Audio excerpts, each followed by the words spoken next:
How to fix a dripping tap. This is a mixer tap. Firstly, go underneath the sink and you should have a stop valve. Turn that off and then unscrew your tap. But check that the water is off first. That's it. Now it's time to unscrew the tap. There's a little threaded screw underneath on this one. Take it out using an Allen key. Twist the Allen key clockwise towards you. And then release the collar to the tap.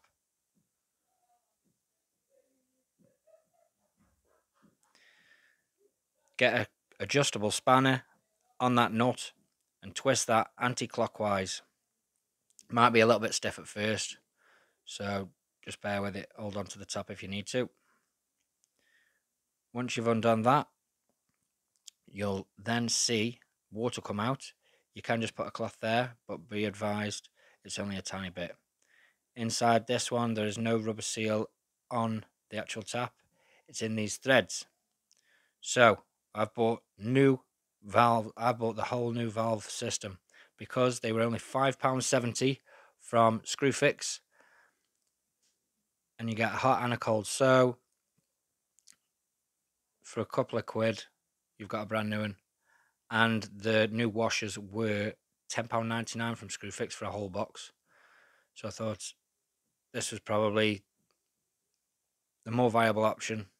Put it back in and turn it clockwise. Tighten it up. Put your collar back on.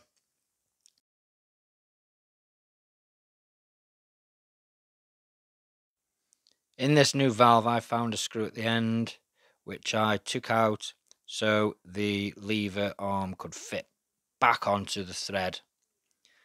Then simply take the threaded screw, put it into the lever arm, start the thread off just so it's easy to go, and then turn it back.